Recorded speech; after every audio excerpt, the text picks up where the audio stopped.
Okay, left one. Talk, talk. Second one. Talk, talk. Good, beautiful. I won't.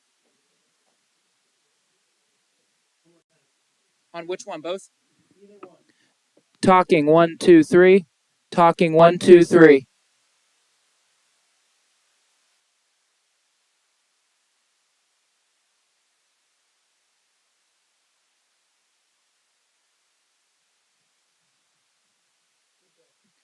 Okay, I'm vamping. I'm still going. Talk, talk, 1, 2, 3. Good? Beautiful.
You're gonna do all the talking. I'm not talking. You talk. Say that again? Like a picture? Oh. No way. You'll have to send it to me.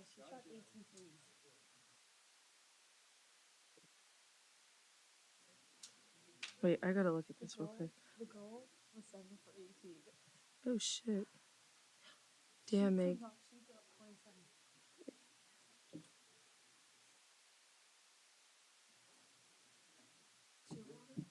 Oh, they're fine. You're gonna do all the talking. You hear me? So, Megan, first triple double of your collegiate career. Woo! What's it like? I mean, it definitely felt great just because we got the win. I honestly just try to do anything to help my team win, so it just ended up happening tonight. Seems to be something that runs in the family. I'm a big McConnell family. That type of gritty. Yeah. The triple double with the 10 rebounds, 10 points, 10 assists type triple doubles. Yeah.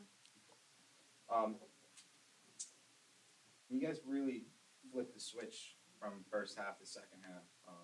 My numbers, well, their numbers are right about 30% 3-point shooting from the first half, and then over 50% 3-point shooting in the second half, the big one. Obviously the foul trouble in the first quarter, and not nearly as many fouls in the next three. So, was there something that you guys noticed that caused that switch in how they were playing, or is it just I think we finally found the right lineup that we were looking for, and we honestly wanted it more. And when we finally made the adjustments, we just were hitting 3 after 3. We found who was hot, and Coach V made a really good adjustment she moved me into the high post so I could get our shooters open, and we could not miss in the third and fourth, and I think that's what really grew our lead, and we knew we had it. And we all built off of each other's energy, so it was a great atmosphere, and we weren't gonna come away with the loss, so we really came together.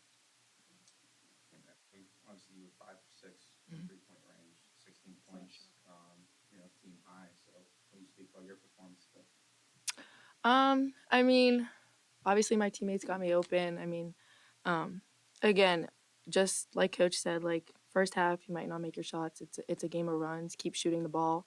I think seeing Lauren, Liv, everybody hit their shots, it just ignited me. I guess I was ready to go for them. So took the open shot and they were going in. So I'll take it.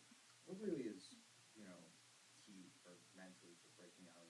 Especially when the whole team's in a slump. I mean, particularly the whole team's in a slump in that first half, and into a slump like that. But so, emphatically a completely different game in the second.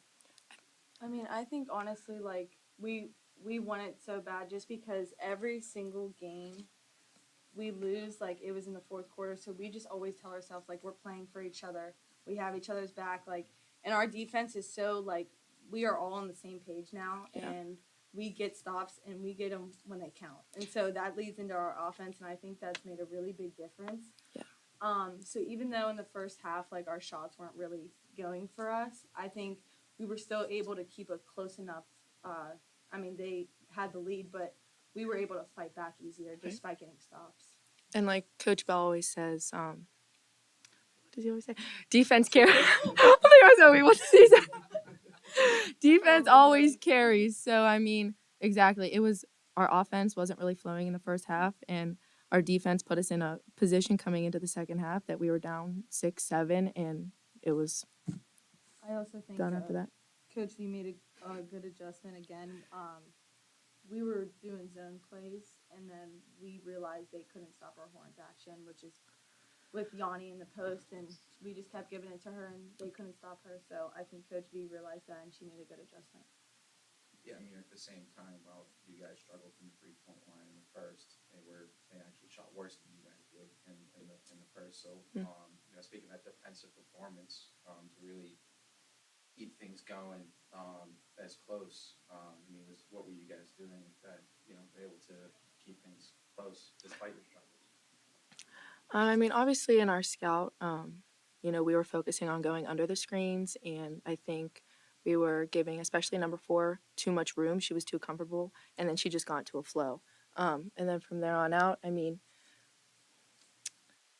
We kind of like we talk about building a wall on defense, so we're gonna make them take the harder shot, which is like the 3, because we scouted them, and obviously they like to drive. So we weren't gonna let them get the 3-point shot, but we were gonna stop them from getting a drive first. So we were building a wall, and I mean some of their girls hit some really good shots, and so we adjusted at halftime, and we came out, and I think that was one of our best defensive performances in the second half. So. You mentioned number 4, Isabella, who had 27 points in the game. 11% 3-point shooting, just 2 turnovers, despite all the shots that she took and how much times she had the ball. So when you go against a player that is playing the way that she's playing, having a good game, what's kind of going your way to try and make sure that defensively you still stop their entire team so that you guys can pull off the victory? I think, we were more worried about number 2 because in their last game she had like 22 points, so we were focused more on her. But we knew like they had some good shooters, and we knew she could shoot the ball.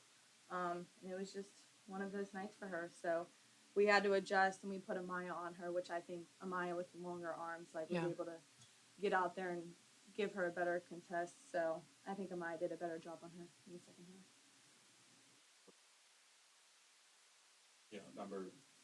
Number 2 that you mentioned, Kyla, shut her down pretty well. Yeah. So she didn't have the game that she did last time. Yeah, I mean, she's a lefty, so forcing her right, and like Meg said, building a wall every time she got it. They like to run her off, like a little handoff, like the ball screen. So making sure we're going under and being in gap help. So. For both of you, just to have such encouraging behaviors down the stretch when you're tested, it's a choice and it becomes contagious. How important was it to step forward as a team and make that choice for yourselves to get this result? Either of you. I mean, I think that's what won us the game. Our energy was amazing. We're always lifting each other up. And when shots aren't falling, we focus on our defense, getting a defensive stop. Like, that's important. So, we want to encourage, like, we want to celebrate that. And our teammates need to know that. So just celebrating even the smallest things, because all the small things, they add up. I also think it's important, like, with this group, it's different because we're all really close. So anytime there's like a mishap or miscommunication, like we get together and we talk about it. It won't happen again. Like, or we got to do this, like 2 more minutes, and like we got to pull this away. Like, I just think we give each other like the confidence and the energy to finish out the game strong. And I feel like that's what was missing. And we give Previous that years, to yeah. everyone. How much of a force was Liv down the stretch, just finding positions for her to make threes, drawing that huge charge late, just building off of those behaviors for someone who's really seeing her first extended action with this team? Yeah, I mean, I'm really happy for Liv. She's had a long year, and she worked her butt off to get back on the court. And I mean, her time has come, and I think she showed up, and she was amazing for us, and we really needed that. I completely agree. She deserved this, and I think she needed this a lot because after everything she's been through, she deserves a night like this and to be celebrated. Thank Thank you. you. Wait, could you take a picture of me and Meg just sitting here, and could you send it to me? It's her birthday tomorrow, and she's my best friend. So just She's my just best to know friend. that we're here together. Rivers on third. That's funny because that's actually what we're going. That's mine. Oh. Well, the last time I went there, she was on my friend name. Because I went there for like $500. You kidding me? 160? Blackjack. These guys know how to play. I've been up past like 10 times. Like $2,000. Okay, yep, you're the best. I don't go above $80. I make maybe a call. I usually set my limit as I'm willing to lose 100. Because you got to go down to 100 before you start going Thanks, up. ladies. Thank you.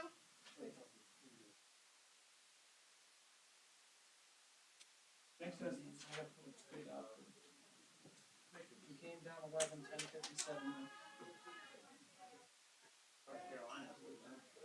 Oh, they're not even on TV. It's Meg McConnell's 21st birthday at midnight. So she can enjoy this one past midnight now? Spoken like a true reporter there. I'm a little at a loss for words on that one. I will I will say that I will not be checking in on her. I will not be checking in.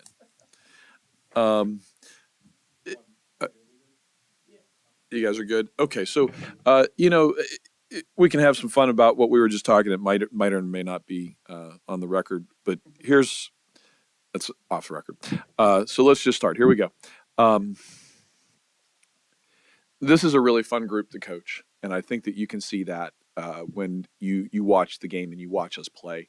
We've had 2 home games, and we've had 2 very good, boisterous crowds supporting us, which has been outstanding.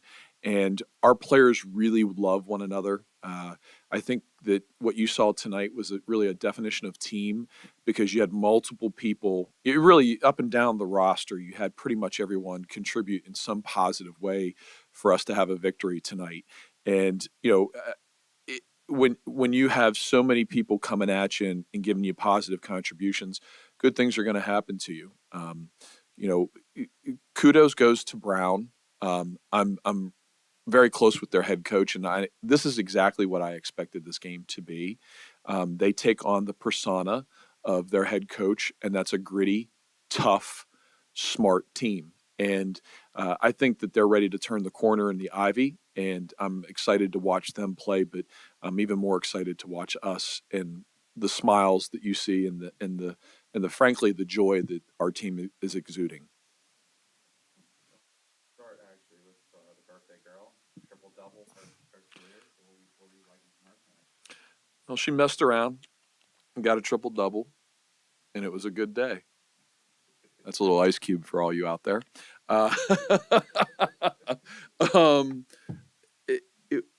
Meg McConnell plays half the game with a smile on her face. I mean, what a joy to coach.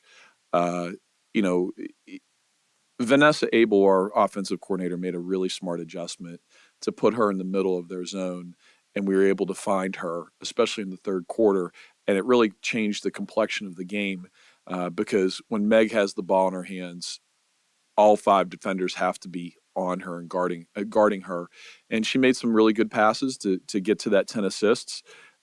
Obviously, she's always been a very good rebounder. If I remember correctly, she was the leading rebounder amongst all guards in the Atlantic 10 last season. And what she's added to her game is that she's shooting the heck out of the ball. And she's a really good basketball player. really good. Now, the team as a whole, completely different second half offensively from the first half. I think the three-point shooting again was about 50% in the second half. It was around 30% in the first half. Yeah. So what did you guys do something that switched, or was it just a case of them getting a hot hand in the second? It's a situation where the shots that we were getting in the first were standstill threes with Brown closing out well. And we were just moving the ball around the arc, and it really was sticking. And we really weren't moving it well. When the the third quarter adjustment was putting Meg in the middle of the floor and putting Amaya Hamilton at point guard so we could enter the ball into that high post area. And then that just, we space out shooters all around the floor, from Precious Johnson in the corner, shooting the corner three, to Lauren, and obviously Liv Westfall and what she did tonight. When you can space the floor with that many shooters, it makes it very difficult. And what we didn't do tonight was we didn't have Meg really attack the basket. Maya Murray, for them, who's a Uniontown product, is a very good shot blocker, and we didn't need to attack because we found shooters. But in the future, if we run this, we'll look for Meg to attack and maybe go back the way she came and find shooters that way also. I don't want to get into the minutia of it. I apologize. You're fine. Another adjustment that seems to make it, at least the team I showed up in the stat sheet. Obviously a big reason why Brown had that lead at the end of the first quarter was that they had in the first quarter, but there's 7 in the last 3. If there's something that you may have said that caused them to at least not be as sloppy, or Well, the way that we play defense, you want to build a house and you want to close gaps. You want to make it appear like there's a gap there, but there's really not because of the help defense. What that does, though, is that your help doesn't allow someone to get a layup, but your closeouts are going to lead to some 3-point shots. And number 4 for them, Mercurio, or however you say her name, was outstanding tonight. With being 7 for 18 from the 3-point line. And she made some big shots with people in her face. And, we know they were going to make some shots. We went under every screen until about midway through the third quarter. And with 4, we just said we can't do that. We have to go over it or we have to switch it. And we made that adjustment. And I think she hit 1 more. So, it's just getting your body angled correctly so that they can't score layups. Speaking on, at least preventing them from 3-point line, they only shot 30% in the game. While you guys made that half-court adjustments to really flip your game offensively, they never seemed to at least have a switch like that. It was pretty consistently around the 30% mark for the entire game. What were you guys doing to prevent that from, maybe not Isabella, but from at least the rest of the team? What I would say is that, that's their offense, and it's kind of a structured offense where we play with a lot more flow, and we look to create mismatches. Obviously, we have some sets, we have some rules within our offense, but we have a very smart basketball IQ group that we can adjust on the fly. I can assure you that Meg McConnell has never played in the high post before. But that'll be something that we'll keep in our tool bag for the future. Again, Coach Abel, Vanessa Abel, our offensive coordinator, made a great adjustment there. To be so coachable down the stretch, to have the choices to bend but not break and find a result this early in the season means a lot to me. I just really enjoy coaching them. The last 2 years has been well chronicled and has been very difficult on me personally, and for our program. It's been tough, and it's been tough on a lot of people within the program. And this group is a group of joy and happiness and togetherness, and this is really a true team. Those kids in the locker room were just as happy for Liv Westfall as they were for Yanni Townsend or Meg or anyone else. It's a really good group. You just mentioned Liv, and that was going to dovetail into my next question. For her to make shots how she did, draw a huge charge late, which might have been the play of the game, arguably. She was a kid that was injured last year and was a redshirt this year. how have you enjoyed watching her progress and seeing a reward like tonight? It's awesome to see because, Liv was obviously hurt last year, and, she just got cleared 10 days ago, maybe not even that long ago. So this is a kid who's still not in true game shape. I don't think she could probably play 30 minutes, but man, she played a really, really good 15 minutes. And what you see from her is that obviously she can shoot the three and she can shoot it with a quick release. But it's her IQ that really has really taken us by storm. The charge, she had another dig where she came up with a loose ball and got a deflection. In the Point Park game, she had several deflections and 2 blocks. Her basketball IQ is very high, and we don't really know what we have because she's been injured for so long. Every time that she does something like this is a revelation, and it makes you just happier and happier for what she's doing. And to have another local kid have success, it's awesome to see. Thank you for supporting women's basketball. Appreciate you being here. Sunday, 2 p.m. Thank you.